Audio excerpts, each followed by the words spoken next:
Dober večer, cenjene gledalke, spoštovani gledalci in dobrodošli v nocojšnji uri resnice na spletnem portalu info360.si. Moje ime je Aljuš Pertinač, z nami sta naša stalna komentatorja Edvard Kadič in dr. Bernard Nemžmah, oba toplo pozdravljam. Živijo. Naša tokratna tema za pogovor pa je evtanazija svobode. Kaj se je pravzaprav zgodilo na nedeljskem referendumu? Edvard, če mogoče midva začneva debato, kaj bi ti rekel tako na prvo žogo, da se malo ugrejemo, kaj se je zgodilo na nedeljskem referendumu? Predvsem so ljudje nekako odločali in se odločili proti aroganci te oblasti. Ne proti oblasti, ampak proti njeni aroganci. Šlo je za tipičen nekakšen primer speljati skozi proceduro nekaj, o čemer ni bilo širšega konsenza, več kot očitno v družbi, ampak se je v bistvu želel nekako dobesedno na silo, ker lahko, ker nas je dovolj in bomo to izpeljali. In seveda, zgodilo se je pa še nekaj, se mi zdi zelo zanimivega, kar se do zdaj ob takih dogodkih se mi zdi ni tolikrat dogajalo, da se je politika nekoliko umaknila, ali pa vsaj ni toliko stala v prvih bojnih vrstah kot običajno. In ta prazen prostor so pa nekako zapolnile te, dajmo reči, ali nevladne organizacije ali pa seveda neke družbeno-politične strukture. Videli smo tudi nenazadnje prvič, se mi zdi resno, po dolgem času, nekoliko bolj odločno stališče cerkve. To se pravi, to je en vidik, drugi vidik je pa ta element, kjer so zdravniki stopili v ospredje in nekako kapitalizirali na nek način, kakorkoli, mogoče to grda ali pa groba beseda, na prvo žogo, kapitalizirali ta sentiment ljudi, ker nas je bilo ogromno, ki smo bili zelo, zelo proti tem zmerjanjem z dvoživkami, nekako tem očitkom na račun zdravnikov in sester, kdorkoli ali pa velika večina nas, ki smo imeli nekako, dajmo reči, malo težje izkušnje, recimo v zdravstvu, in smo bili tam, to se pravi priča, saj jaz imam praktično same take izkušnje, res ni takih ljudi, ki so se zavzeli zame, ki so poskrbeli, prijazni, komunikativni in tako naprej. Tako da, in je prišlo do te kapitalizacije tega negativnega sentimenta, ki ga je nekako Golobova vlada propagirala, ko je želela izpeljati neko reformo ali pa en delček reforme v zdravstvu s to razmejitvijo med javnim in zasebnim. Veliko zaledje vsem tem dogajanju ali pa angažmaju zdravnikom je nudila tudi nenazadnje pravna stroka. Jaz v resnici sploh se ne spomnim, pa se lahko motim, da je kakšen pravnik prišel pred kamero in da bi prav posebej zagovarjal. Večina je opozarjala na hude pomanjkljivosti ali pa nevarnosti. In potem, če to vzamemo vse skupaj pod en dežnik, ugotoviš, da so ljudje v bistvu glasovali z nekega strahu pred to aroganco in s tem nepredvidljivostjo neke usode, če se bo tak način odločanja o družbeno pomembnih zadevah nadaljeval. Ja. Bernard, kaj pa po tvojem mnenju, kaj se je zgodilo v nedeljo? Ja, ta aroganca je bila faktor, samo je bi jo drugače postavil. Aroganca vlade oziroma vladne strani pri pisanju zakona. Namreč spisali so zakon na osnovi te svoje dominacije in se je ta razprava bila že dolgo. Skratka, upoštevali niso kaj dosti, skratka, zdravnike so popolnoma ignorirali. Je se ena, kako bi rekel, to je šlo dejansko za hud napad na profesijo. Zdravnikom so dali status eksekutorjev.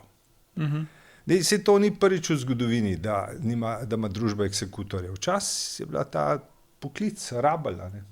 Rabelj je bil in je upravljal ta dela in je bilo tudi takrat stigmatizirano. V cerkvah je imel svojo klop, z njim se ljudje zlepa niso radi prijateljevali, in pa je šlo tudi iz roda v rod.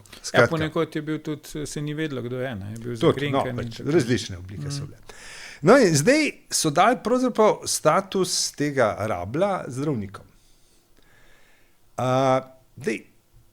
Ubiti življenje, kdo to lahko počne z lahkoto, so tudi plačani ljudje za to gre. Zdaj si pa ti eno celo profesijo brez njenega soglasja v to upeljal. No, ampak to je samo en moment. Aroganca se je torej kazala v načinu, kako je bil zakon napisan in kaj je bila značilnost vseh teh ali pa velike količine debat, da zagovorniki zakona so imeli pravzaprav samo en pogled. Da imaš pravico, tako ko odločaš lahko. Med človekove pravice so dali tudi pravico do samomorja. Rekli so je seveda končanje življenja, uporabili so eno serijo evfemizmov. Tako kot kar nekoč so rekli, se pravi, niso rekli odstrel medvedov, ampak so rekli, se pravi, ali odlov ali pa karkoli podobnega, beseda, s katero so hoteli, odvzem, še hujša je odvzem, če ti odzamejo krvi, nikoli ne pomislijo, da ti bo vse vzela. Skratka, z uporabo eufemizmov so hoteli stvar narediti mehkejšo. In potem so očitali recimo Primcu, da laže, ko je govoril o zastrupljanju. Čist na tej medicinski ravni ali pa na rečemo čist kemični je seveda to zastrupljanje. Tako kot so imeli kulturo v Egiptu, da so, če si se hotel končati kot Kleopatra, si pač to bokačo, skači strup te skrajšal življenje. In objektivno, oziroma čist preprosto, če bi kdorkoli dal to dozo, ki je bila namenjena za končanje življenja, sam poseb nekomu, bi bil obsojen nekoga zastrupil. Torej, materialno evidentno je šlo to za zastrupljanje, čeprav je pač beseda zelo močna. In hočem reči, ta stran, zagovorniki ali pa politični del zagovornikov so pripovedovali v tem, da ko si slab, pač si komaj na koncu še živiš, zakaj bi živel, zakaj mu ne bi pomagali. Ampak to je bilo pravzaprav vse. Druga, nasprotniki, oziroma mogoče nekateri sploh niso bili najprej nasprotniki. Jaz sem slišal recimo kakšnega iz zdravniških onkoloških krogov, ki ni bil a priori za kakršnokoli bi rekel, skrajšanje življenja, ampak ne pa na ta način. Drugi so imeli pa pravzaprav odlično serijo argumentov. Močnih, utemeljenih, recimo od tega, ki je najbolj banalen pa nazoren je, če bi hotel, bi bil onemogel, popolnoma živiš sam, bi zaprosil za dom se pravi, starostnikov in bi potem čakal 5 let ali karkoli. In če si zelo za nič, se ti lahko prijaviš za samomor in si pač v enem mestu na drugem svetu. Skratka, gre za absurd. Da. In potem povezan absurd še s nečem, da so s tem zakonom tako precizno opredelili delo zdravnikov od kazni, v kolikem času mora nekaj narediti, da je naenkrat postalo silno protislovje. Za klasične zdravniške storitve ni rokov, ki bi kriminalno zakonsko vezali, bi rekel, v katerem času ti mora imeti kot karkoli. Za tole zadevo, kot je ta samomor, pa obstajajo roki. Skratka, mi smo naenkrat se sistem podaril, na eni strani. In zdaj, kdo so pa vse sodelovali pri argumentih? Jasno, zdravniki so bili zelo, tudi pravno je bilo zanimivo. Vse te implikacije, ki jih prinaša to početje. Predvsem je bila pa še ena. Ne vem, je to novo ali ne, izjemno so se izkazali, jaz bi rekel, katoliški krogi. In v smislu ne, pač tega jaz nisem precenjeval oziroma videl v tem angažiranju ali pa recimo pridig, ampak katoliški intelektualci so prinesli eno serijo zelo smiselnih pogledov, argumentov so odpirali in pravzaprav, ko si to vse skupaj opazoval, si seveda videl, da je ta zakon, kakršnakoli že ideja je, v praksi pomeni eno serijo možnih in zelo realnih bi rekel, takšnih drugačnih zlorab in norih protislovij družbe. Tako da bi jaz rekel, da je ta stran vladajoča bila čist na ravni argumentacije izgubljena. Skratka, ampak je pa najbrž isto, kar je rekel Edvard. Izhajale iz arogance, ker ko si ti superioren, ti ni treba stvari premisliti, pa utemeljiti, že upoštevati. Učitelj mi bojo to in to, s čim bom jaz to branil. Vse mi ni treba braniti, pa bom izglasovali. Tako da aroganca jih je pokopala. Tu niti treba iskati širšega konsenza. Sam tisto svojo nekak linijo pelješ. Ne?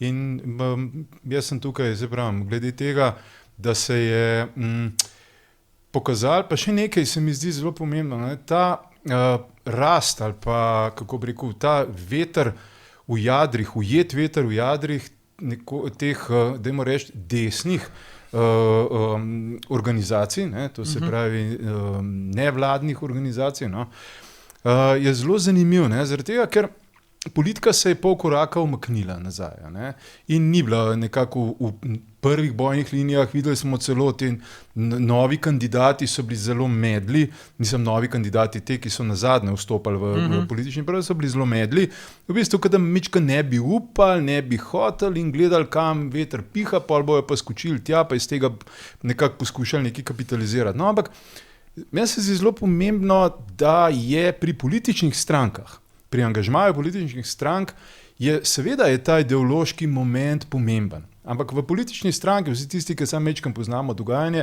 veš, da je ves čas neko ali notranje prerivanje, dogovori s PR agencijami, iskanje nekih, dajo reči, kompromisov v ozadju, kje je kdo tvoj, pa kje ni kdo tvoj, kaj boš kje lahko pripeljal. Kadar imaš pa ti te aktivistične skupine, so pa one namenjene, to se pravi, enemu namenu, to se pravi, eni ideji. In to je vse, s čimer se ukvarjajo. To se pravi, ne vem, v tem primeru recimo proti zakonu, v nekem drugem primeru, ne vem, saj imamo kar nekaj izkušenj. Recimo ena največjih laži, ki se je v Sloveniji prodala, je, da recimo bil inštitut 8. marec, da ni bil politično angažiran. Vsi smo videli, gledali vse to in tako naprej, a hkrati se je preko svoje medijske strukture to prodajalo. Pa nočem zdaj, bom rekel, tukaj moralizirati okrog tega, ampak hočem reči, da pri nevladnikih, pri teh organizacijah imaš ti en motiv. In je ta motiv, če je dobro skomuniciran in če imaš ti dostop do medijev in do širšega političnega prostora, ti v bistvu dejansko lahko nekako izraziš ta sentiment populusa, to se pravi v ljudi. Kadar so pa stranke vmešane, pa je pač veliko vprašanje, ker je tolikene mešance v zadnji. Čeprav, recimo, zelo zanimivo je bilo meni tudi spremljati vladni del, to se pravi koalicijski del, kjer so praviloma predstavniki in predstavnice nekako nastopile skupaj. Pri opozicijskem delu, tisto, kar so pač stopili v javnost in kjer so poskušali argumentirati oziroma predstaviti svoje stališča, so pa pač nekako vsak posebej. Ni šlo za nek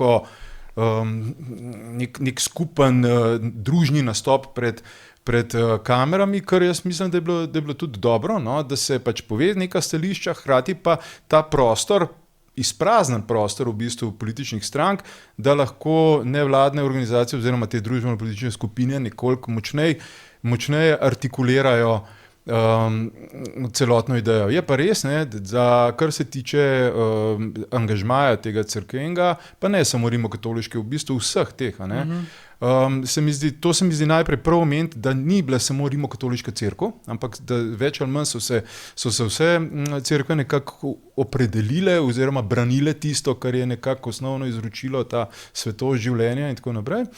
Na drugi strani se mi zdi pa prav, ali pa, da se je to zgodilo, sledila je naravna reakcija, to se pravi naravna reakcija ta trenutek podpornikov zakona, to se pravi nasprotnikov ideje, katero je recimo cerkev kot takšna promovirala, ker je bilo to prvič na tak način. In so bile mogoče te reakcije nekoliko močnejše, kot bi bile običajne, ali pa močnejše, kot so mogoče v družbah, kjer se cerkev v bistvu nekako dnevno angažira ali pa sproti angažira v pomembnejših vprašanjih. V Sloveniji mislim, da tudi, mislim, sam sem večkrat o tem govoril, pa ne nazadnje še marsikdo, ne, da mogoče včasih pa malo pogrešamo to, ne, da bi se močnejše angažirali. Ja, jaz bi rekel, da k temu bi bilo treba prišteti še nekaj, ne, da ni šlo samo za ta teater igralcev, ampak tudi za v resnici prelomne ideje načina bivanja. Kot rečeno, ena stran je naredila to hvalo, da se samomoru, pač v nekih situacijah in obenem predpostavljala, da so ljudje in bojo ljudje čedalje bolj šibki in da bojo čedalje bolj trpeli in da ljudje ne smejo trpeti kaj dosti.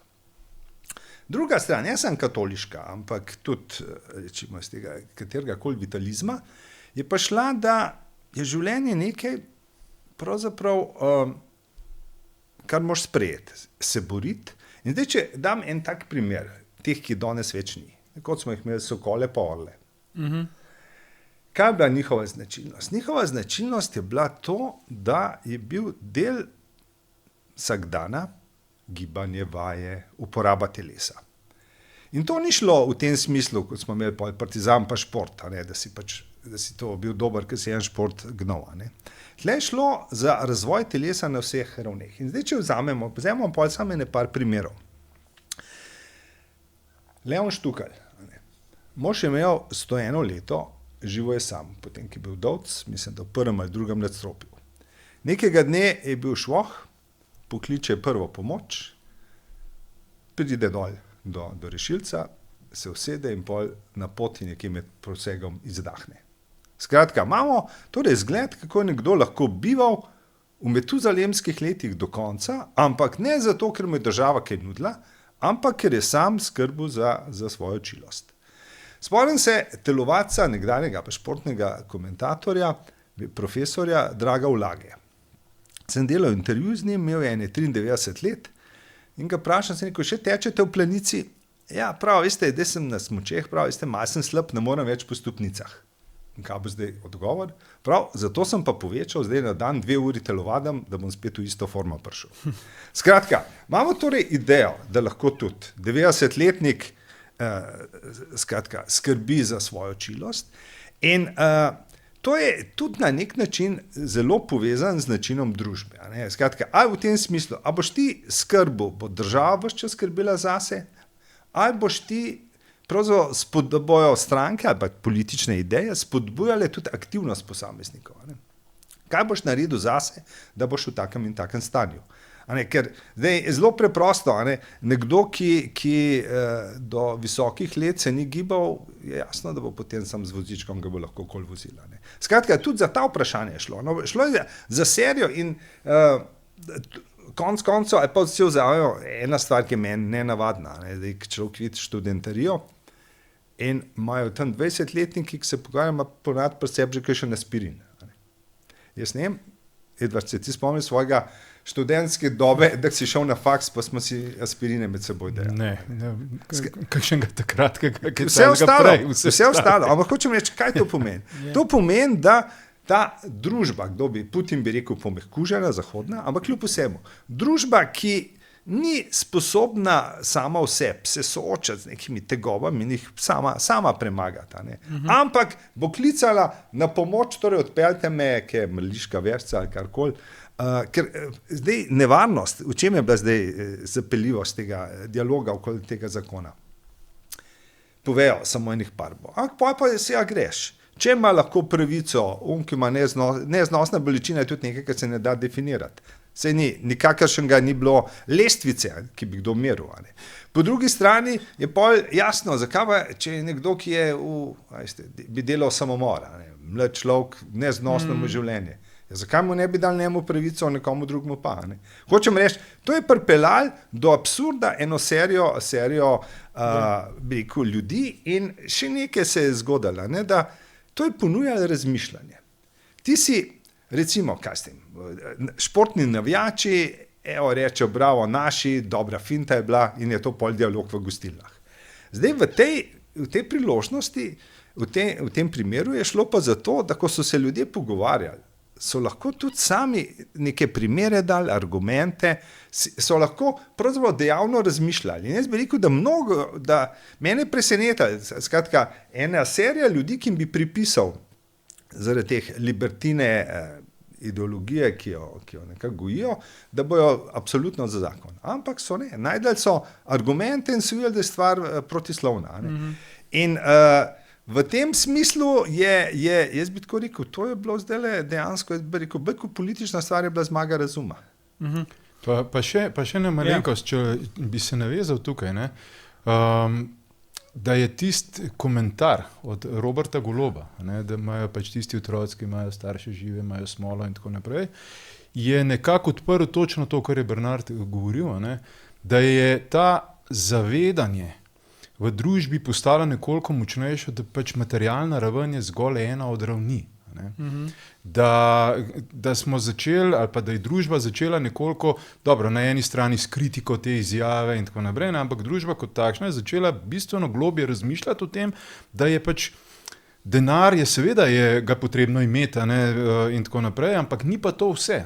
In tisti trenutek, ko ti izvedeš neko veličastnost življenja na v bistvu materialno vzdržnost, v tem smislu, zdaj, če si pa breme, stroškovno in tako naprej, te je treba pa nekako se te znebiti, je to pravzaprav hud udarc točno za en zdrav razum, za neko, se mi zdi, zdravo razmišljanje o tem, da je v bistvu življenje, bom rekel, cela plejada, spekter različnih vidikov, ne pa zgolj materialni, in je to mogoče tudi dober trenutek za slovensko družbo, da globje razmišljali o tem, da je mogoče na nekih vidikih pa vseeno vse skupaj majčkeno zašlo, s to tranzicijsko privatizacijo, s to grebežljivostjo, ta materialni vidik in tako naprej, in da se je v bistvu zgubila ta lepota, ali pa tisto, kar običajno tako pregovorno rečemo, saj denar pa tudi ni vse. A je pol z tega vidika, ki pravita oba, to umik politikov, je to bila napaka, predvsem strani predlagateljev, recimo zagovornikov zakona, ker recimo predsednik vlade se ni ki dosti angažiral, tudi ta prva liga, recimo politikov koalicije se ni dosti angažirala. Zdaj, ko gledamo za nazaj, je to bila razlika, ker vemo, udeležba je bila približno takšna kot na posvetovalnem referendumu, ki ni bil dolg časa nazaj, in rezultat je bil v bistvu drugačen. Ja, jaz ne bi rekel, se spomnim tistega zadnjega soočanja nacionalki, ki so imela vladajoča stran prvo ligo. Imeli so predsednico državnega zbora, ona še prva liga, to je zdaj sicer ločeno vprašanje. Ne, mislim, po funkciji je prva liga. Po funkciji je. Mislim, kdo pa bo, če ni ona, mislim. In potem so imeli Mojco Šetinc Pašek kot en dominantnejših likov iz ex-Svobode, zdaj SD. Tako da jaz ne bi rekel, ampak to je bil lep dokaz, da te prva liga ali pa tudi karkoli stranka sama po sebi nima te moči, kot jo imela. Skratka, sej ni bilo nobene dileme. Glejte, tam ste imeli na cesti, so bili plakati Svobode oziroma vlade, zakaj treba podpreti zakon. So investirali, ne pač. Ampak temu pozivu pač je sledilo relativno bistveno manj ljudi kot doslej. In v tem smislu je ta moč koalicije, ki na klic povabi svoje, da jo podprejo, je evidentno upadla. Zdaj že konec koncev da to ni naključje, govori že prejšnji referendum, ki ne glede na to, da so pozvali volivce ne grejo, ampak procent in številke so bile pa enormne proti. Sej, to je recimo, predsednik vlade je po tistem izgubljenem referendumu na nekem pogovoru komentiral, da nikoli ne bo več ponovil te napake, da ne bojo šli pozivati k neudeležbi, k abstinenci, da si ne bo več privoščil, da zgubi referendum. Zdaj, a je zgubil Golob ta referendum? Ker njegova reakcija po referendumu je bila nekaj v stilu, to je kočljivo vprašanje, ankete, ki so kazali, da bomo zmagali, zdaj nismo zmagali, nekako nismo prišli niti do tega, da bi slišali njegov komentar, gre tu zdaj za nek poraz. In če gre za poraz, čigav poraz oziroma poraz česa? Jaz mislim, čas tega referenduma je v resnici zelo delikaten. Mi smo 4 mesece do volitev, in kakršnokoli, kot rečemo, pogovorno iztrčavanje, preveč je lahko zelo, zelo nevarno. Ti nekako ta sentiment oziroma naravnanost volilnega telesa meraš pač na več načinov. Ne. Zdaj, eno so ankete, pač nekaj pač povejo, karkoli imamo zapovedati, več ali manj spremljaš trende in tako naprej. Okay. Drugo so fokusne skupine, recimo. Ne. Ti zbereš pač ljudi in v glavnem, no, fokusne. In ena od oblik preverjanja sentimenta je pa tudi lahko takšen dogodek, kot je recimo referendum. Ne. Jaz mislim, da ta trenutek bi se vladajoča stran morala globoko zamisliti nad to oceno volilnega telesa, v bistvu s kakšnimi karakterji, s kakšnimi ljudmi imamo opravka na koalicijski strani. Tisto, kar sem že na začetku, pač to aroganco, no, da zdaj uporabljam to besedo zgolj zato, da je lažje razumeti to distinkcijo. In na drugi strani bi, po mojem mnenju, opozicija morala zajahati zdaj na ta val. Ne. Razkrilo se je, proti čemu se je v resnici glasovalo in jaz celo mislim, mogoče je to majčkeno taka drzna trditev, da tudi če bi se o čem drugem glasovalo v tem trenutku, na podoben način, da bi bili rezultati zelo podobni. Ne? Ker je ta aktivacijska moč, ki jo je Golob imel, pa celoten ta njegov, to se pravi,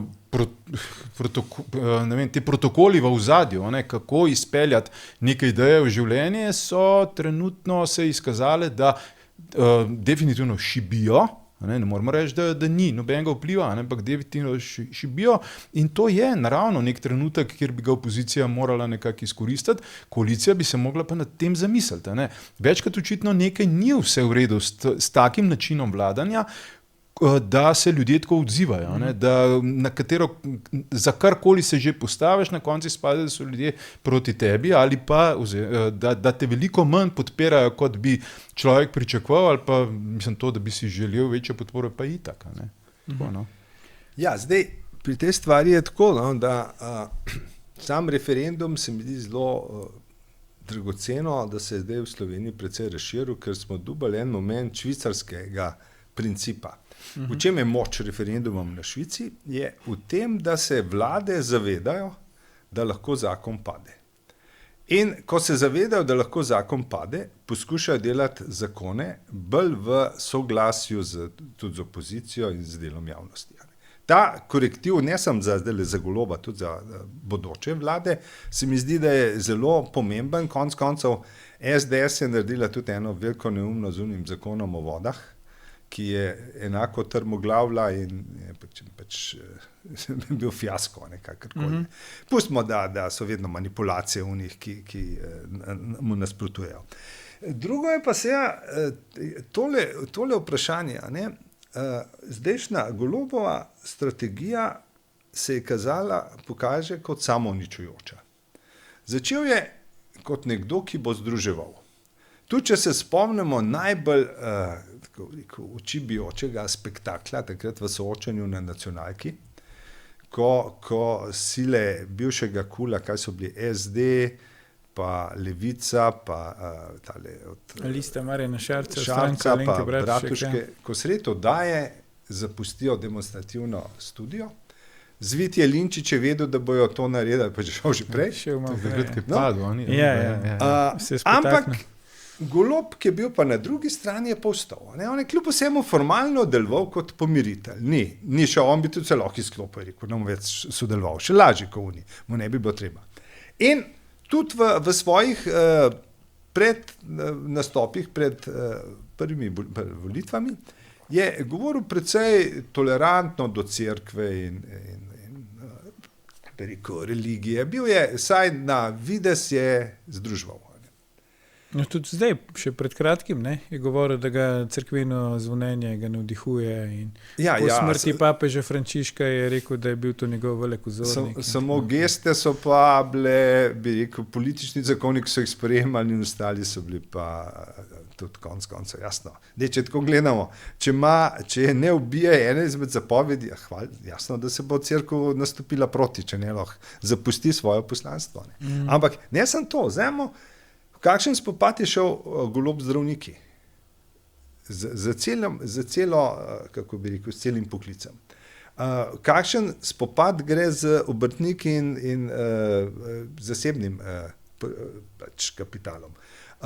Kako njegove vlade izrinjajo dejansko zasebno inicijativo, tudi če vzamemo take banalne stvari, kot so vrtci, pa šole. Vidiš, da je prav sistem. Lekarn še vedno praktično je čudo, če je kakšna zasebna.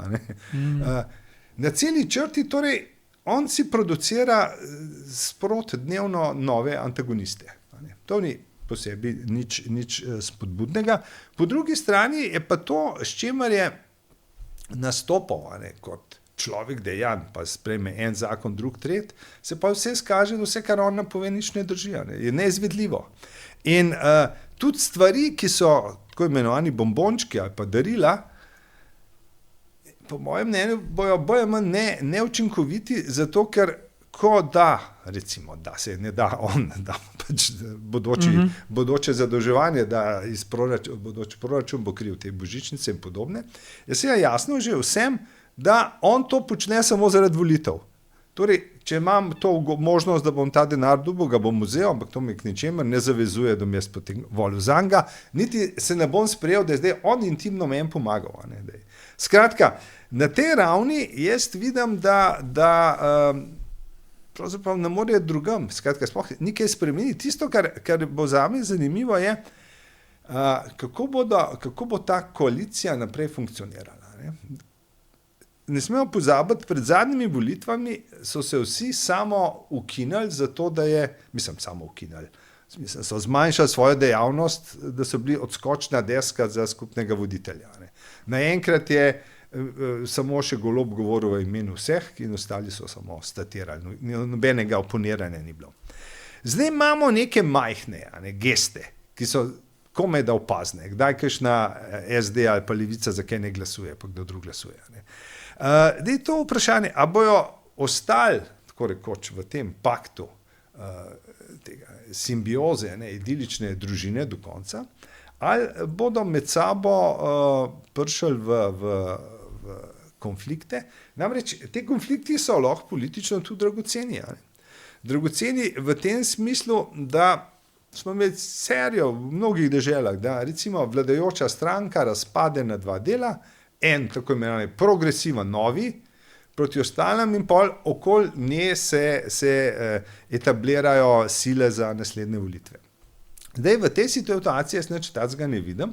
Namreč kaj se dogaja s Svobodo? Svoboda še radikalizira svoje poglede. Če je bila do zdaj ena najmočnejših predsednica državnega zbora, ki si je prvošči gesto absolutnega vladarja, ko ponižuje in zasmehuje svoje poslance, skratka, brije norce z njih, skratka, nekdo, ki mu hkrati vzame besedo, pa še pove, ne bo tiho, ne globoko zadiha. To je, eno je humor dveh enakovrednih, drugo je pa, če te jaz lahko izklopam, pa zraven šale, na tvoj način vodim. Zdaj imamo še, kaj je tista, Lana Grgurevič, poslanka, ki je povedala, zdaj so pa črnuhari zmagali in zdaj črnuhari so od zdravnikov do podjetnikov, do SDS. Vsi, ki so glasovali proti. Vsi. Skratka, tacga besednjaka nismo imeli, kljub vsemu. Tudi če ga kdo intimno rekel, javno ni nastopil. In kaj je zdaj zanimivo? Nimamo znotraj Svobode nobene distance, da bi rekel, ne, to pa ni stališče Svobode. Ker je le pomembna funkcionarka. Tako da se zna zgoditi, da v situaciji, ko so začeli čutiti, da je nevarnost morda poraza, bodo lahko šli v strategijo radikalizacije.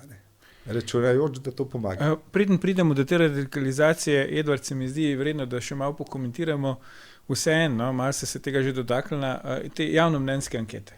Se pravi, mi smo praktično do par dni pred referendumom smo poslušali strani teh največjih hiš, ki za dominantne medije to merijo, kako 60%, praktično 2/3 ljudi podpira pač evtanazijo oziroma asistiran samomor. Potem pa prepričljiv poraz pač v bistvu na referendumu. Kaj bi ti rekel na to? Na eni strani je mnenje, da so javnomnenjske te ankete pravzaprav ena navadna, kaj ne rečem, malo za lase privlečeno vse skupaj, zbirajo se pač neki podatki, ljudje se delajo strašne strokovnjake, kaj bo vse povedali in zvedali in tako naprej. V resnici edina prava stvar, kar se tiče javnomnenjskih anket, po mojem mnenju, je spremljanje trenda. Nek trend, da skozi nek čas, skozi neko časovno perspektivo. To je en vidik. Nikoli ne moramo čisto izklopiti tega vidika, da nekdo nekom plača za neke podatke. Da bo pač povedal drugače. To težko izključimo, ko vidimo angažma določenih lastnikov in izpostavljenih imen teh agencij in ko vidimo, kaj producirajo, komu gre kaj v korist in na kakšnem političnem stališču so, ni težko priti do zaključka, da verjetno gre tudi kdaj za kakšne usluge. Da se tudi oglašuje se na tak način. Da se kakšen odstotek kje poprav. Ja. Je pa, zdaj tale gospa od Mediane je pač se nekako brani s tem, da oni merijo neko stanje, nikakor pa ne napovedujejo. Zdaj, koliko je to argument, bom rekel, jaz moram priznati, da je tako malo plehko, se misliš, ampak mene bolj skrbi en vidik, ki je pa nekako zakrit za vsem tem. In sicer obstaja velika verjetnost, ali pa verjetnost, da ljudje enostavno ne povejo tistega, kar mislijo v teh anketah. Da jih je na nek način strah, ali notranji protest, ali upor, ker ta vlada je tako ali drugače, glede na že na samem začetku s to, bom rekel, uzurpacijo RTV-ja, dala jasno vedeti, da so tukaj v ospredju v resnici neke fašistoidne, diktatorske tenzije ali pa intence, s katerimi bo treba nekako delati. In ko se vidi, kako se, bom rekel, meče ljudi čez ramo in tako naprej, dobro, je to postalo že skoraj pregovorno, ampak če pa zavlada nek strah v ljudeh, jaz moram reči, da v zadnjem času, recimo, jaz sem presenečen, koliko ljudi me ustavi, ko pač me prepoznajo, recimo, pa komentarji so v smislu, ne odnehati, držite se in tako naprej. Jaz rečem lahko samo, da sem zelo počaščen, ampak hkrati pa to tudi nekako, kako bi rekel, reflektira nek sentiment v ljudeh ali pa celo nek strah, Da je v ozadju nek strah, da pač ne poveš in potem, ko prideš na volišče, ko prideš in tako naprej, pač poveš tisto oziroma obkrožiš in narediš tisto, kar sam misliš, ker je to daleč od oči. In če smo na tej točki, če je, bom rekel, vsaj nekaj teže v tem mojem pomisleku, da gre tudi lahko za kitajsko v ozadju, in mislim, da imamo kar kot družba, kot demokratična družba precejšen izziv, da smo se znajdli v tem. No, je pa tole pokazalo seveda definitivno nekaj, da ankete, ki jih tako bombastično objavljajo predvsem televizije in osrednji časniki in ki pripovedujejo približno takole, če bi bile volitve ali pa če bi bile referendum danes ali pa zdaj, bi zmagal te za 65. Edvard je govoril o trendu, te niso zaznali nobenega trenda, da pada. Skratka, to je bilo v njih 60, 73, več če se bo stabilno. Še naraščali. Se pravi, ampak jaz sem zelo skeptičen glede, ne vidim drugega razloga, kot da gre tle za manipulacije. Ampak, če vzamemo takole, kaj pa to povzroči? Ti si videl referendum kaj so bile že, o penzijah izjemnih, si videl ankete, ki so govorile o prid zakonu. Vidiš, in to ne je zdaj drobno, ni povedal, da bo tekma težka, ampak očitno dobljena. 65 proti 30 je dobljena. In jaz mislim sploh na volitve, oziroma na referendum. Kaj to pomeni? Pomeni en, po mojem, zelo pomemben obrat, da bo postalo ljudem jasno, da so te ankete pač nek približek, ki nima nikakršne resne teže. In zdaj, kaj je meni zanimivo? Glejte, ob teh dilemah, koliko držijo ali ne, kaj se je zgodilo? V enih parih medijih so povabili direktorje, lastnike, da pojasnijo. Mislim, Ko nekaj ne gre, moraš postaviti kritike, analitike, da oni o njih povejo, ne da jaz samo vse povem, zakaj sem zgrešil, pa vsak bo povedal, da nisem zgrešil. Ne. To je prvi moment, ki je pravzaprav nestvaren. Nikoli se ne počne to, da recimo naredi zdravnik napako, potem imaš nek konzilij, ki jo proučuje, ne pa da on sam pove, zakaj. No, drug moment je pa tukaj še bolj očiten, pri takem fiasku, kaj bi bilo prvo? Da bi brali, da bi odstopil direktor agencije, ki je to imela. Tisto je normalno, pač smo zgrešili, če hočemo zadržati kredibilnost, pač ok, ne vem, kako je do tega prišli, bomo nekaj naredili. Če pa stojijo ves čas še naprej za vsem, kar so do zdaj počeli, pa je to evidentno zgrešeno, je to čisto nova politična realnost. Politična realnost torej ne verjami tem anketam, ker ne povejo praktično nič, kar zadeva ta osodni moment volitev glasov. Pa k temu lahko dodamo, ne, da to tudi veliko pove o medijih, ki objavljajo potem še naprej tovrstne ankete. Ne? Seveda. Kakšna bo zdaj strategija, ne? Če si upate napovedati recimo Goloba? Zdaj Golob po prvem odzivu, to sem že na kratko omenil, je pač rekel, da ankete so jih zavedle na nek način, ne, da bojo delali še bolj trdo naprej, sicer ni čisto jasno, a na evtanaziji ali na čem drugem, verjetno upajmo, da na čem drugem. Ne. Potem laži so bile prisotne, ne, mediji so dali preveč prostora nasprotnikom, lažem nasprotnikov, ne, ki so zavedle ljudi in tako naprej. Skratka, to odpira, je pisal urednik Večera, mislim, da ne, to odpira zdaj prostor desnici, če bodo laži prevladale, lahko desnica zmaga tudi na volitvah. Kakšna bo zdaj po vajinem mnenju taktika pač vladajočih? Kot si ti že prej omenil, volitve so po njihovih lastnih zagotovilih tako rekoč pred vrati. Ne? Ja, zdaj, jaz mislim, da je ta referendum oziroma rezultati referenduma so odprli neko polje, jaz bi celo rekel vseh možnosti. Ne. Ena od možnosti, ki mogoče sploh ni več toliko izključena, ne. Jaz sem že prej špekuliral v zvezi s tem, ne, ko sem rekel, da počakam rezultat referenduma, je tudi ta, da Golob enostavno odstopi. Ne. Da v januarju odstopi, da nekako, kako bi rekel, gre na to šok terapijo, po sistemu, dokler imam sploh še kaj možnosti, ne, da gre v to šok terapijo in da spodbudi v bistvu svoje privržence in ne nazadnje tudi širše ta levi blok k temu, da ga nekako podprejo. Se to zelo simpel, veže na nekaj zaupnico in gre zadeva pač pade in se razpišejo predčasne volitve. Ne. To je en tak, bom rekel, mogoče skrajen primer, ampak jaz mislim, da je tukaj se zdaj odprlo neko polje za te predčasno zgodbo. Ne.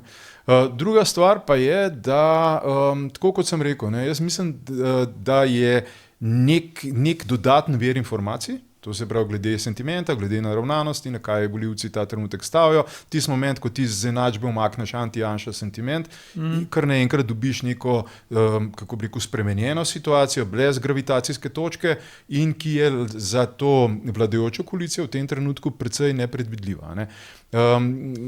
Ne samo, ne, prej, kar je Bernard omenil, v bistvu, da so se te stranke koalicije nekoliko utišale, ne, v tem predvolilnem času, ne, dejansko se je to vleklo potem tudi skozi cel mandat, ne, da so bile, recimo, pa Levica je tukaj še izpolnjevala neke ideološke obljube in kar nekaj izpeljala, no, mogoče celo Levica v bistvu najuspešnejša stranka med vladajočo koalicijo, ker je izpeljala svoje stvari.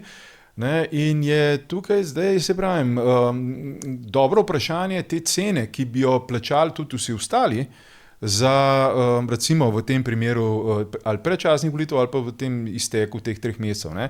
Potem imamo pa tukaj seveda še te igralce, ki so se modro držali ob strani in zdaj, ko je referendum mimo malo pokomentirali, pa se postavili v bistvu na nekako tisto stran, v katero veter piha, ne, to se pravi, govorim Prevelič pa Logar, ne.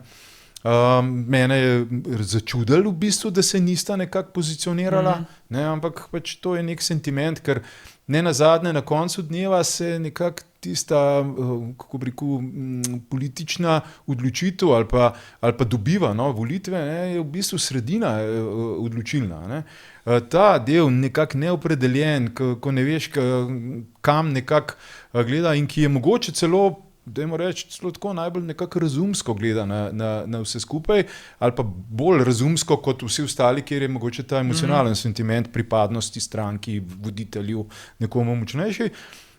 In bo ta vidik zelo zanimiv, ne. Jaz sem pač že pred kratkim napovedal, ne, in če bojo v bistvu sledili s to povezovalno matematiko, ne, SLS, NSI in to se pravi, kaj je predsednik državnega zbora, tale stranka Fokus, ne, bi lahko v bistvu na tej sredini desno, jaz mislim, no, ogromno delo lahko opravila, ne, ker je ta sredina levo, je v bistvu zdaj majčkeno v nemilosti Goloba, ne, ker je se že do zdaj pokazal kot radikaliziran, ne, in moje stališče je tudi, da bojo te trije meseci mogoče, da bomo spremljali celo najbolj brutalno to se pravi tekmo ali pa to predvolilno obdobje, kjer bomo že potem, kar je bilo prej rečeno, recimo za posameznice, bolj bi rekel za ta ženski aktiv koalicijskih poslank v državnem zboru, a ne, lahko spremljamo,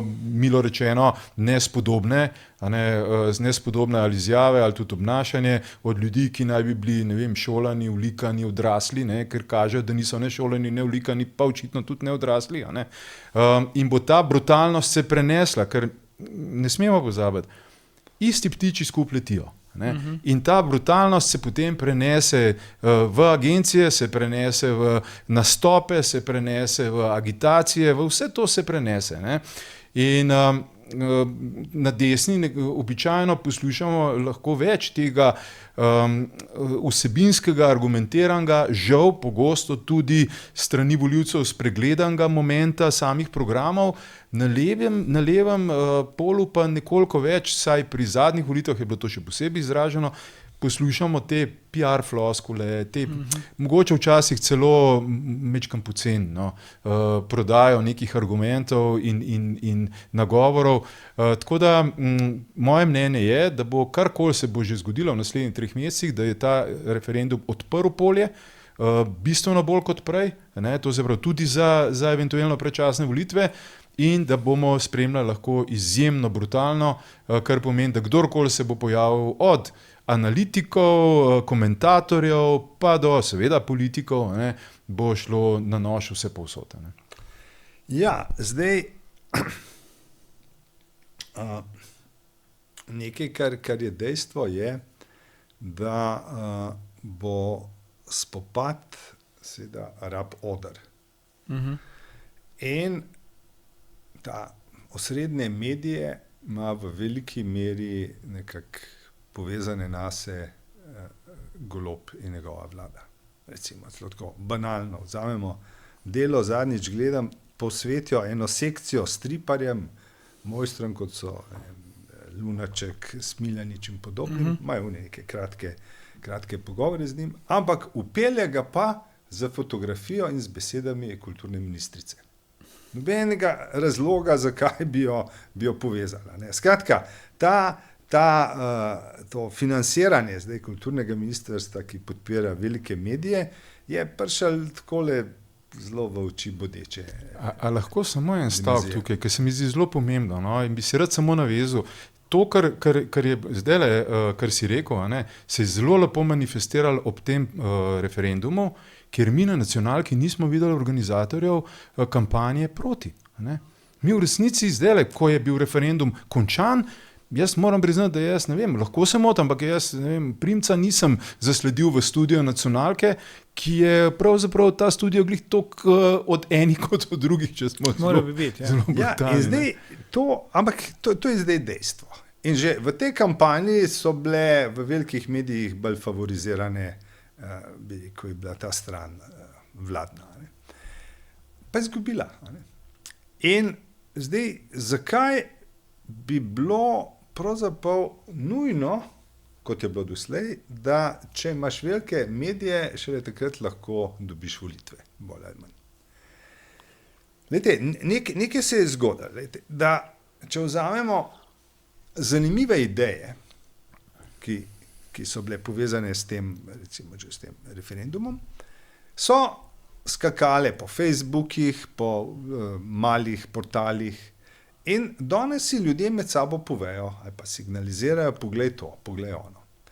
In v času, ko veliki mediji zapirajo prostor drugim pogledom, je to idealno in za tole našo televizijo ali pa za karkoli drugega. Skratka, ljudem ni, v resnici noben več, včasih je bil problem, rečemo, časopisa nismo mogli narediti, ker nismo imeli tiskarne, naročnine in gor dol. Danes je enostavno, ne, internet je dejansko demokratiziral dostop do tega odra političnega in na tej ravni ta prednost, ki jo imajo, mislim, da ni več usodna.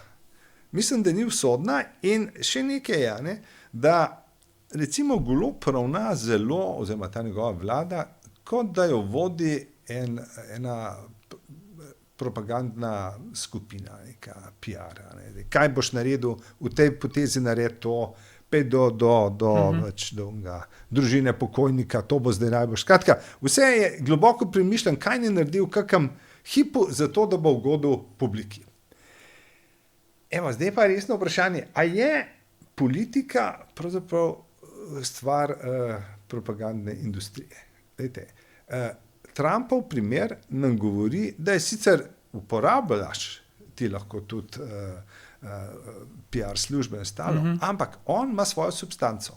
On ima substanco, ki jo je z leti besedno, mentalno.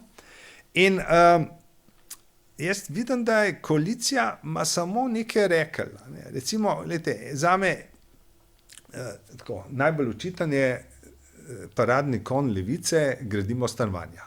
Super stanovanja, bomo imeli stanovanja. No, ampak zdaj, če gledamo praktično, koliko teh stanovanj nastane? Ne glede, a jih nastane 3000, a jih bi nastali 30 000.